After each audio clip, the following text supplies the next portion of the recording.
Well, hello, everybody. It's time for Bayou Bets. We're finishing off the doubleheader of shows today here on bet.nola.com. It's the first Bayou Bets of 2024, Tuesday, January the 2nd. We remind you that Caesar Sportsbook is official odds partner of bet.nola.com. And if you haven't already, make sure you subscribe to the Bayou Bets YouTube channel where you can always find out what time we're going on because we have a special Tuesday show. We don't do Tuesday very often. We had New Year's Day. Got plenty to talk about today. It's going to be not mostly. It's going to be all Saints and all college football playoffs. As we get to the topics of the day, I bring in Spencer the Guru Urquhart. What is up, Spence? Hey, what's up, Jim? Man, just Happy New Year, everybody, and Saints are still giving us something to talk about. Hard to believe. For many, I know they're upset. They don't want to believe it. They don't want it to be this way. We're going to get into all that as you see our topics today. The Saints do stay alive in Tampa. Where has this team been? And I colored in this. Where has this team been? Well, if they have played like this all year long, it would be a whole different story right now. We're going to get into that in a minute. We'll take your comments and your questions. All you got to do is type them in, whether you're watching on YouTube, whether you're watching on Facebook, whether you're watching on X, Twitter, whatever you want to call it. You type them in, and we'll talk about them. We'll show them here on the air. And then the college football playoffs. Man, I tell you what, in the past we've had some stinkers in the semifinals. Not this year. They were both great games. First one, the Rose Bowl, went to overtime, as most of you know. And then the Sugar Bowl here in New Orleans, man, it wasn't supposed to be that thrilling down the stretch, but it certainly was.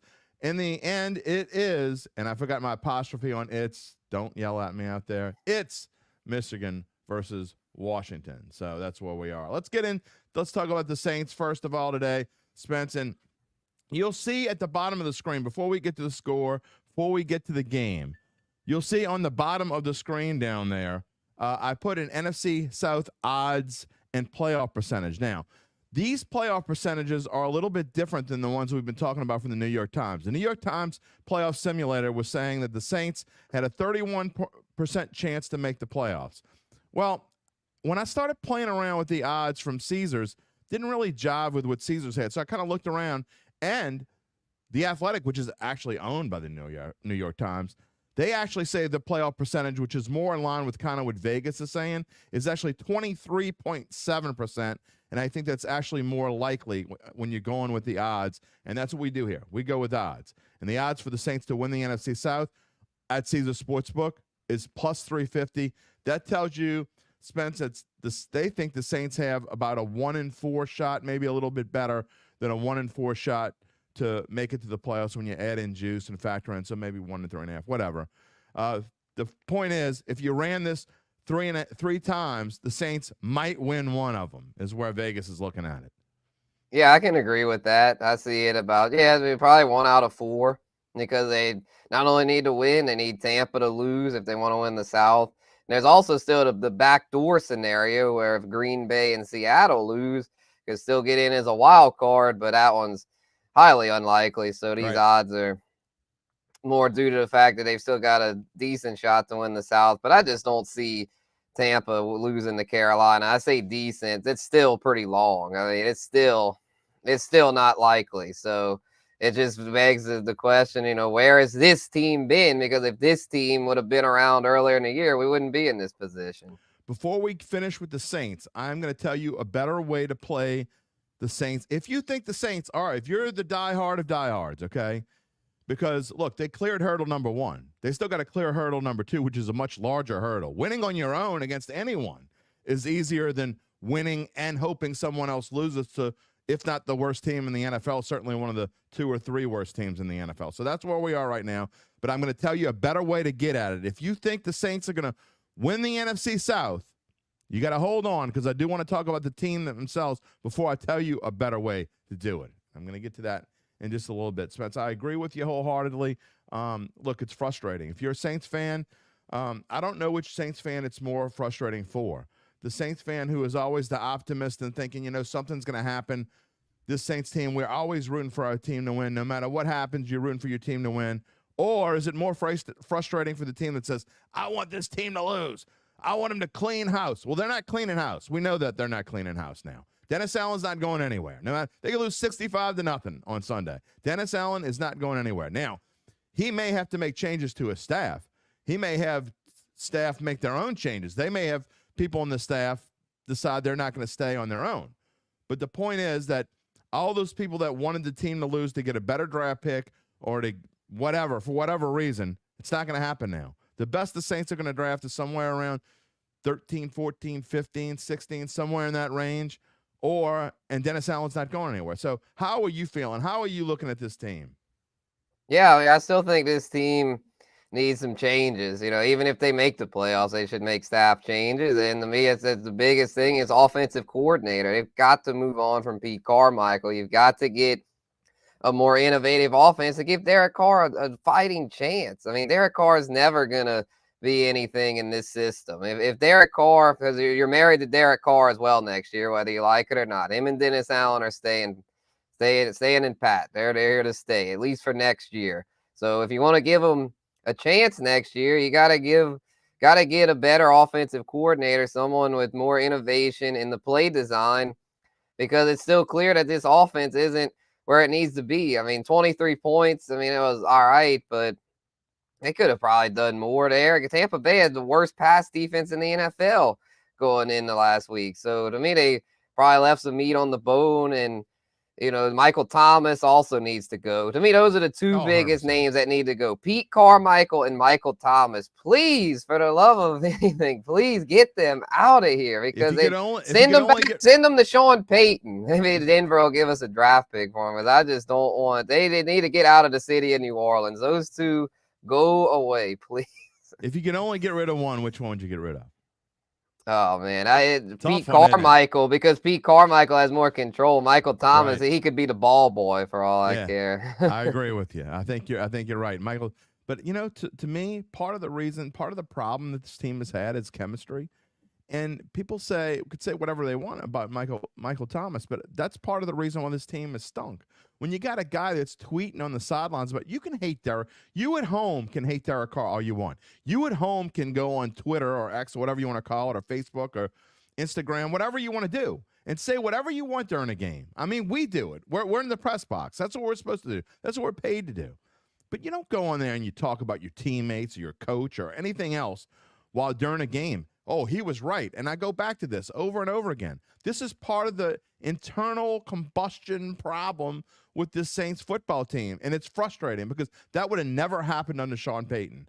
And you could say whatever you want. Well, they would have played better under Sean Payton. Maybe, maybe not. But had they gone in a rut, had they stunk it up, you would have never saw any Sean Payton coached player do what he did. And to me, that just says a lot about the interior working of this football team.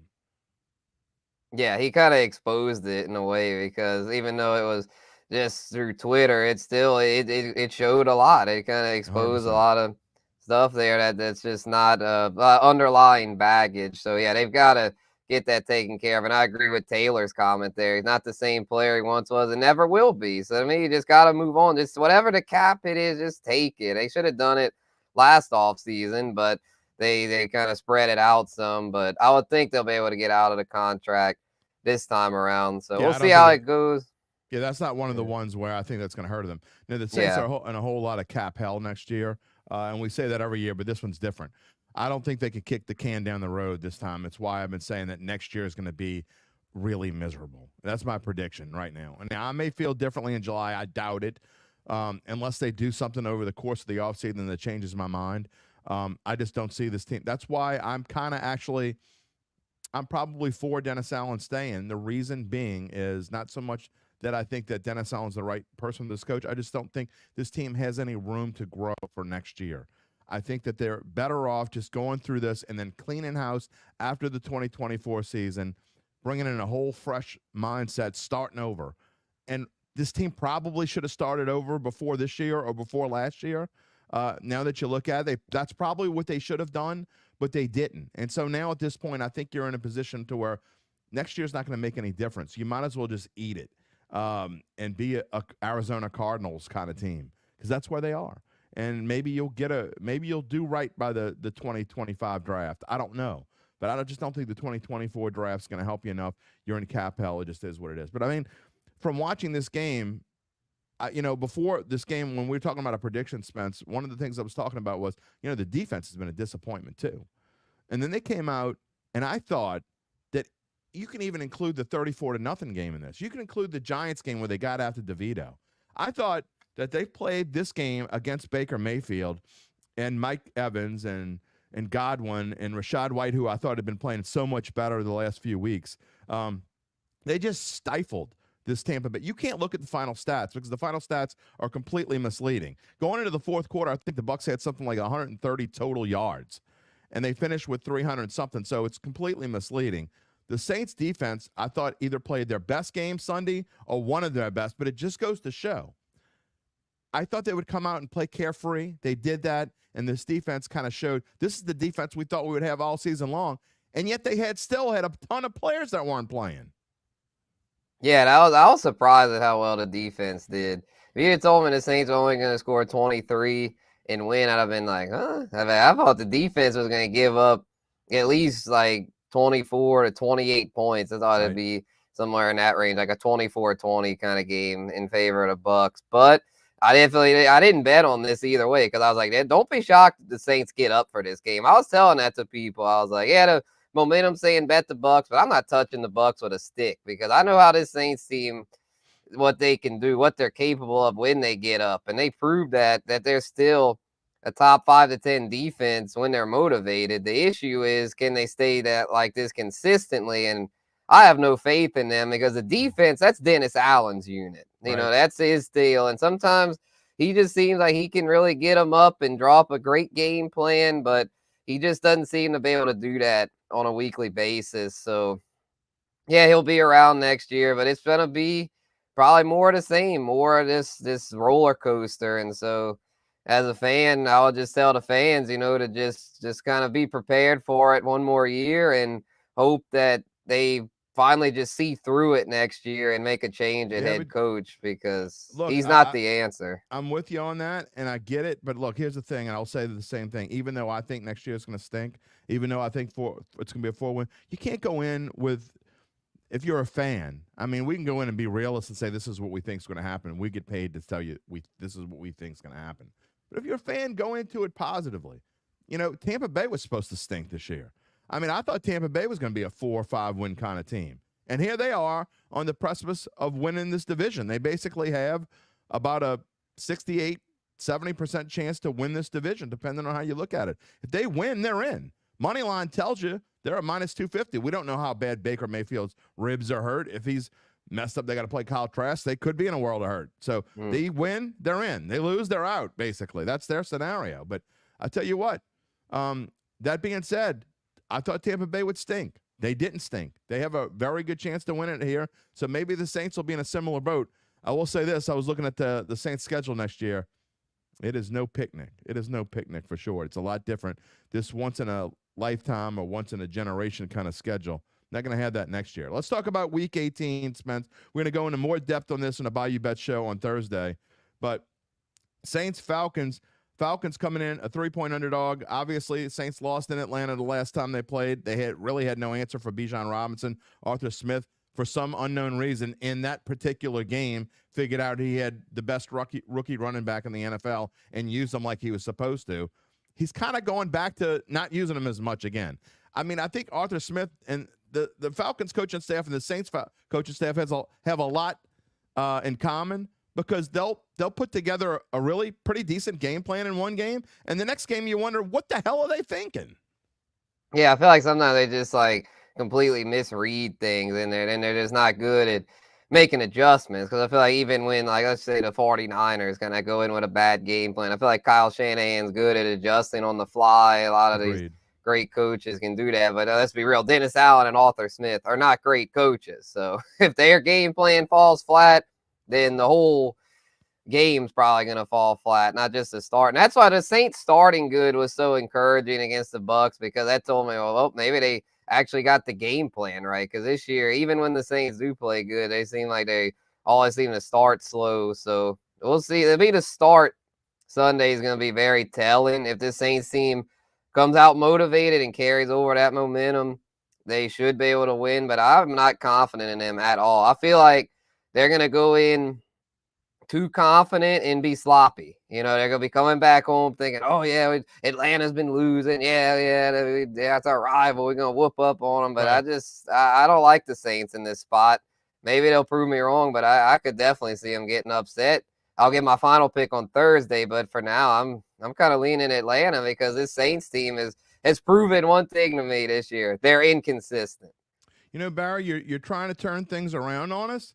In August, some local sports peeps, including me, thought the Saints team would win the division and possibly win 10 games. Well, they can't win 10 games, but they could still win 9, and they still can win the division. So, we still could be right in a sense. If they win 9 and win the division, and you predicted they win 10 and win the division, I don't think that's that much of a difference. So, I hope I'm wrong too. I don't want to be right. I don't want to be. Look, it's a much better story for us here in New Orleans for the Saints to be good. It's more the people going to want to pay attention. You think people want the Saints to stink? We don't want the Saints to stink. We don't want the Saints to be bad.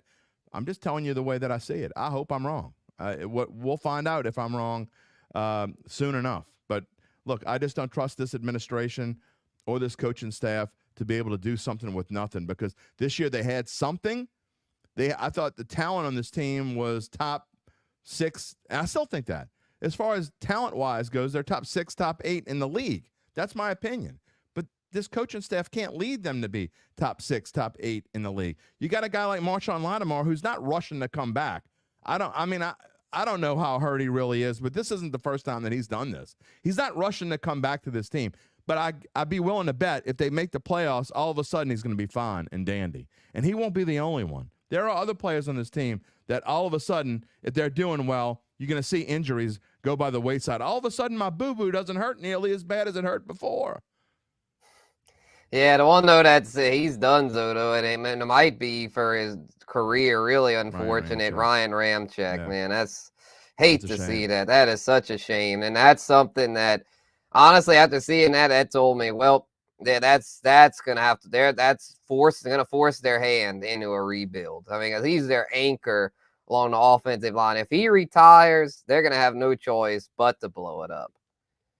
Well, but hopefully he comes back. I wish him well. He's not done yet. I don't want to make it sound like his career is over, but it's not looking good. I'm not saying the Saints' future at right tackle is Landon Young, but I will say this. I think he's played pretty darn well, actually. Barry doesn't want him to stink either. I know you don't. I know that was a positive comment. I took that as a positive comment from you.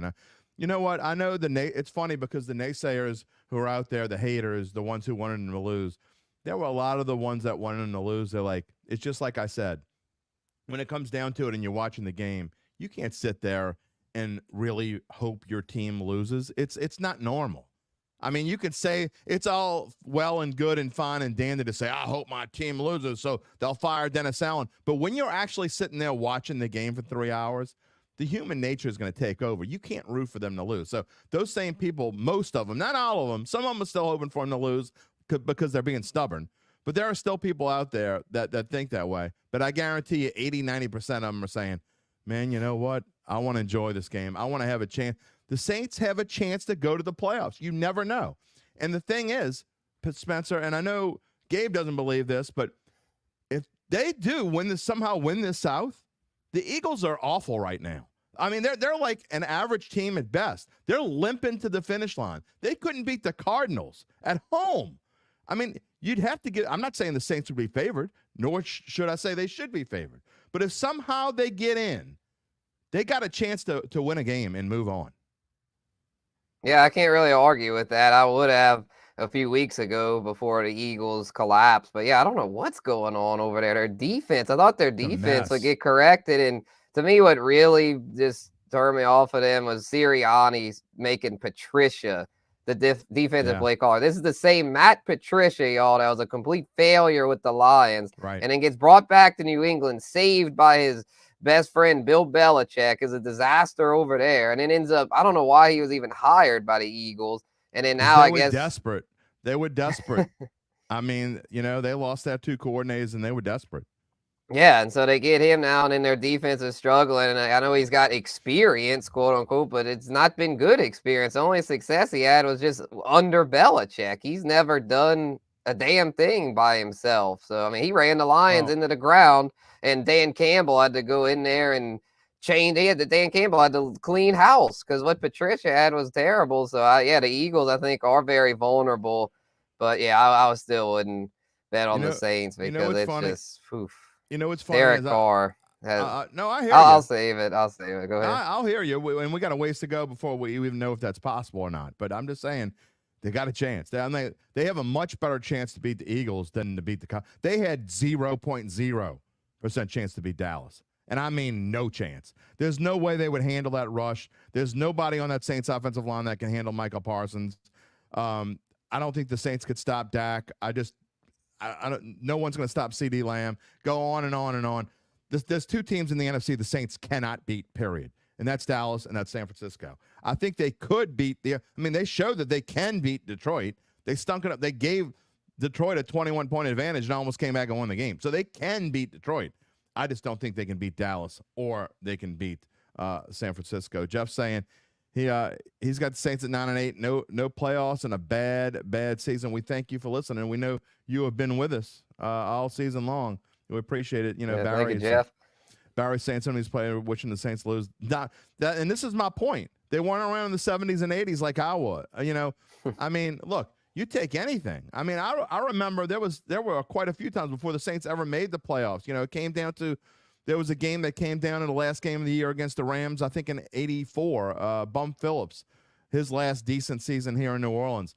Mike Lansford kicked a field goal with his bare foot to not put the Rams in the playoffs at 9-7, and the Saints went 8-8, and there were a lot of tears in New Orleans. And there was another time on a New Year's Eve they were playing the Rams. They got in the last game of the year where they actually Morton Anderson kicked a field goal to win. They went to the playoffs that year, lost to the Bears in the first round. There's another time they beat the Rams. It seems like it always comes down to the Rams back when they were in the division together. But another time came down to the Rams the year that the Saints won their first playoff game back in 2000. So there have been times when you're like, just get in. Just get in. And so that's where the Saints are right now. Is it going to happen? Probably not. But you know what? Hey, root for it to happen until you know that it doesn't. Oh, yeah, for sure. And this is I was going to say about Derek Carr earlier. Just saying that he's never won a playoff game before.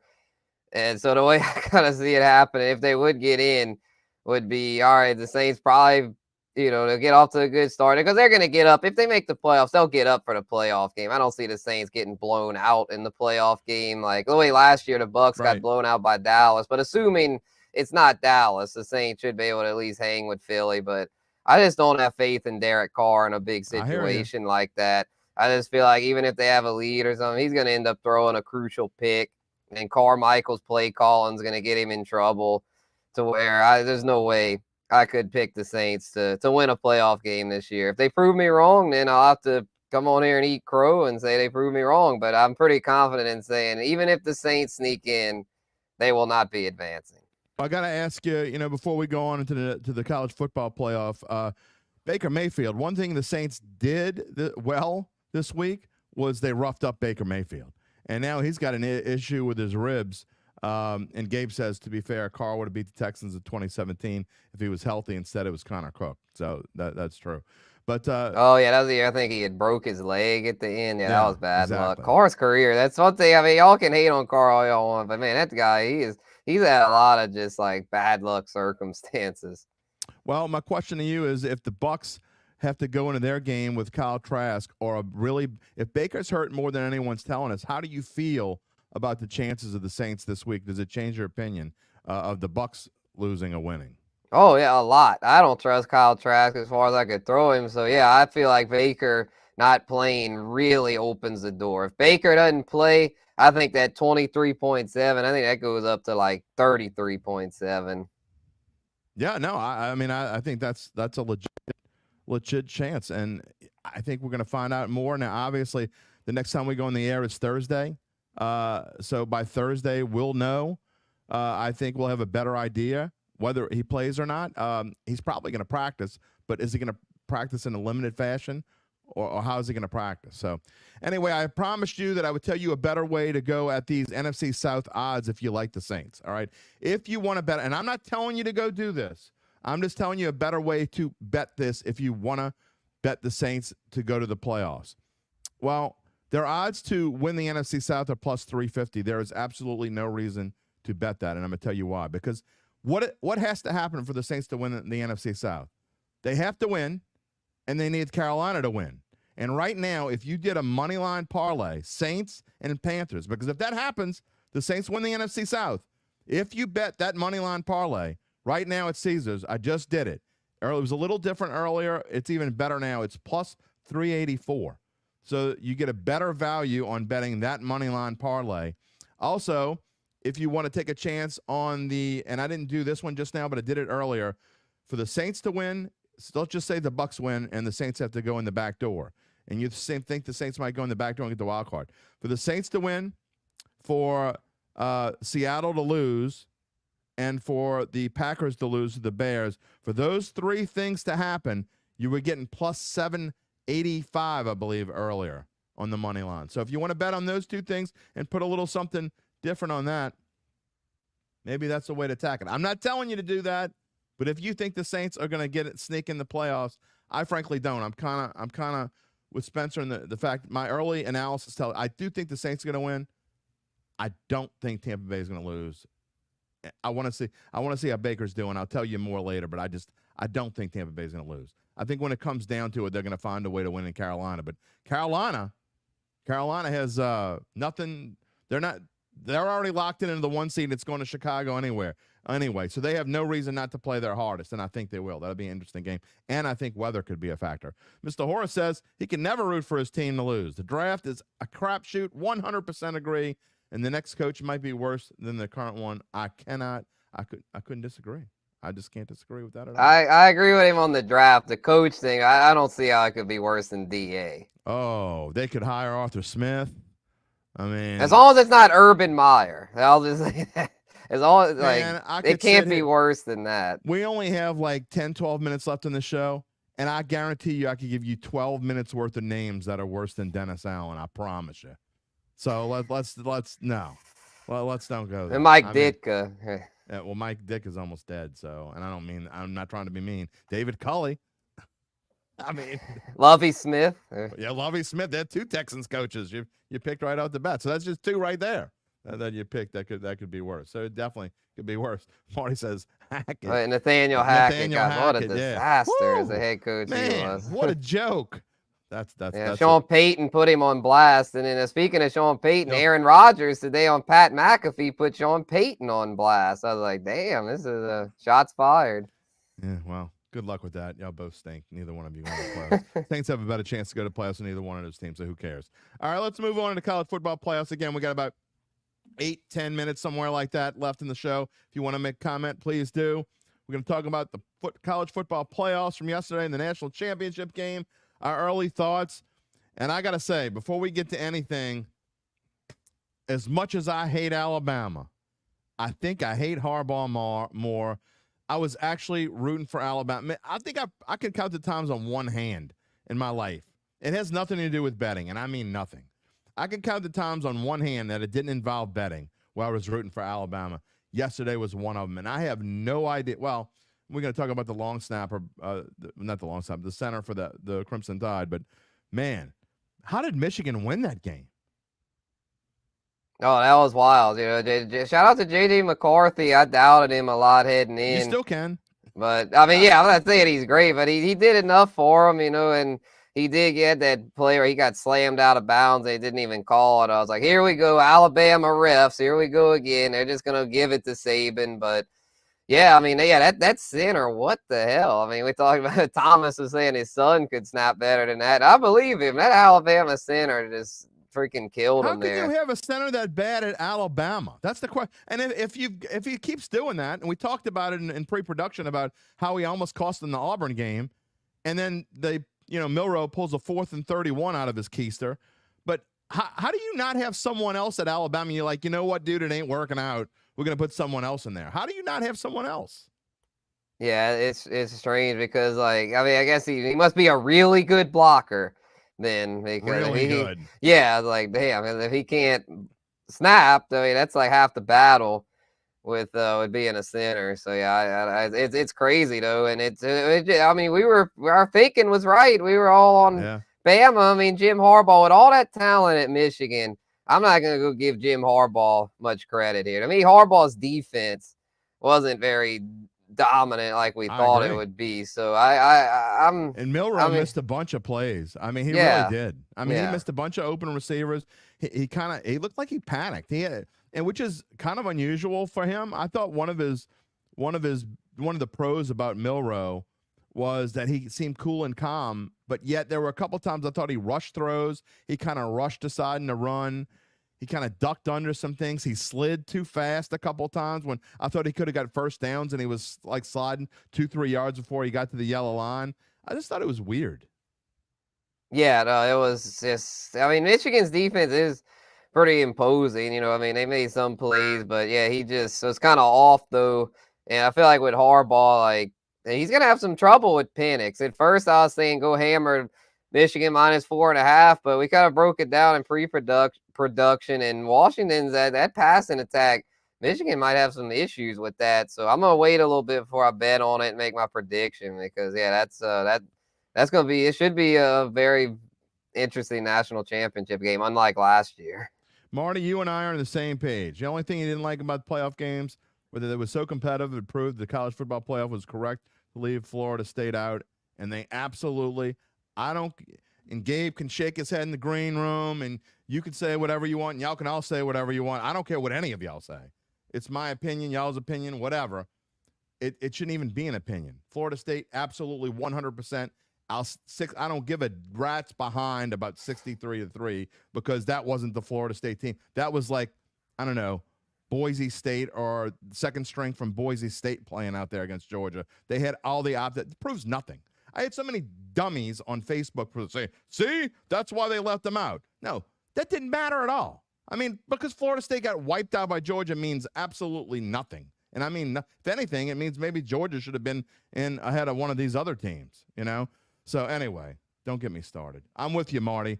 Florida State should have been in the playoffs, and I think they could have hung with Michigan or Alabama. You know, you talk about the -4.5, and all we talked about in pre-production was what we thought about this week. I'm not so sure that Washington's not the best team left in the playoffs. I know that without that running back, they're going to have their issues, but Michael Penix is clearly going to be the best player on the field next Monday night. Oh yeah, no, Penix is legit. You know, I saw that Apple Cup game against Washington State, and I soured on him. But overall, though, his body of work's very solid. You know, I don't know what happened to him in that game, but luckily for him, they're able to squeak it out. And then he rebounded in a big way against Oregon. I was still a little skeptical, though. I was still like, okay, yeah, he did good against Oregon. But it's the Pac-12. Let's see what he does against real competition. And Texas, I mean, Texas gave them all they had. I mean, Washington's defense almost blew it. Yeah. And that's what I think. I still am leaning Michigan because I think McCarthy is going to be able to have his way with Washington's defense. Not that McCarthy's anything special, but I think he'll be able to pick apart Washington because their defense is not good. Did you intentionally make that pun with sour and Apple Cup? And I did not. Oh, no pun intended. There you go. They got sour Apple Cup. You didn't even know you did that. Look, it is early, and I'll give you my final prediction Thursday. But I said this last week. I predicted Alabama and Texas to win, but I was very, very loose on both of them, and I said I wasn't really betting it, and I didn't. I didn't bet hardly anything yesterday. I just wanted to watch two good games. That's exactly what we got. I did a teaser with Alabama that barely covered their part of the teaser, so I wasn't that upset when Texas didn't. And looking back, it was really dumb to put I should have put Washington in the teaser, even though I thought Texas was going to win, because I would have got Washington +10. And I mean, the numbers tell you that if you're going to do a teaser, you should have done it with Washington. So that was my big mistake. I thought it would be close. It was close. And I said I wouldn't be surprised at all if Washington won, and they won. So it's going to be kind of the same thing here. I just don't understand why bettors keep dissing on the Huskies. I mean, they were 9.5-point underdogs to Oregon. We said we all kind of thought the line was about right for the Washington Texas game. It was -4 Texas, but it dropped to -3.5 right before the game. Bettors were betting on Washington. And I kind of think this one's a little off. I don't think Michigan's any better than Texas. Yeah, I mean, I think they're a little better, but it's one of those things, though, talent-wise, Michigan's the best team in the country. Yeah. I think the thing that messes them up, though, is Jim Harbaugh. I mean, if agree. anything, he's someone that he's someone he comes into a program and he gets them going. And I bet with Michigan, though, if he wins it all, I bet he leaves for the NFL. Who's going to win? Somebody would probably the Chargers, some stupid organization like that. There's another one that I'd rather Dennis Allen over Jim Harbaugh. I'm not sure on that. I'm not a huge Harbaugh fan, but yeah, maybe they're not very smart either. So yeah, no, Michigan though, their defense though, like they've got all this talent. I'm not a Harbaugh fan by any means, but he's got the best roster. He's got the best horses, so it's hard to bet against the best horses. Oh, man. Well, it is what it is. We're going to have more of this coming up on Thursday. B. Thomas and I will release our Big Bucks results. I think we had another good week overall. I know Gabe had I was in the green. I had a pretty good week. You had a good week. I didn't add them up, so I don't know how Thomas did, but we've had a pretty good run here on Bayou Bets. So I would come back Thursday if I were you and watch how see what we do. I know Gabe and I are both in the green for the season still. And we've all had a pretty good few weeks here. So we encourage you to come back. We encourage you to subscribe to the Bayou Bets YouTube channel, because then you can always find out when we're going. Our audience is growing on our YouTube channel. Gabe's doing a great job with the shorts. He's putting shorts up after the show, picking up the best parts of the show, or what he thinks the best part, and he's putting it on YouTube, our YouTube channel. He's putting it on X. I think. Are you doing Instagram too? I don't know. Instagram, yep. Instagram too. So check it out wherever you find us. Subscribe to the Bayou Bets channel. Find us on YouTube. Find us on Facebook. Find us on Twitter, X, whatever you want to call it, and find us on Instagram. Final thoughts, Spencer the Guru. Yeah, Happy New Year to everybody. It was a great New Year's Day seeing those games. It was great to see the CFP competitive. And I mean, I don't want to get a whole debate started, but to me, the committee was right. Those were the best four teams. And to me, I know Florida State, I get their case, and then I understand the point about them having just their JV squad in. You can't really use the Georgia game. But to me, the committee made the right call, and it was proven yesterday. I completely respect your opinion and will politely be a dissenter on that. I just, it's just not. First of all, we'll never have to worry about this again. Thank goodness. Yeah, thank goodness. Yeah, we won't have this debate next year. This will never be an argument again. And you know what? It shouldn't have been an argument this year. Exactly. The fact that it took this long for them, as I got a mosquito flying around my nose. That's what happens when I leave the door to my office open during New Year's. But, the fact that it took this long to get to 12 teams is kind of ridiculous, if you ask me. It is what it is. So it was those bowl chairmen. They didn't want to give up their slice of the pie. Yeah, you know what? Too bad. You just tell them to hell with you. We're doing what we want. All right, we'll have more to talk about on Thursday again. We will preview. We'll give our predictions on Saints and the Falcons. Saints Dirty Birds. We'll give our predictions on Bucks and Panthers. And we'll have our big Bucks picks for you. Again, if you've been following us the last few weeks, we might have had a rough patch in November, but we're definitely making up for it here in December, and we ask you to come back and join us on Thursday. We hope you have a great week, everybody. We'll see you on Thursday.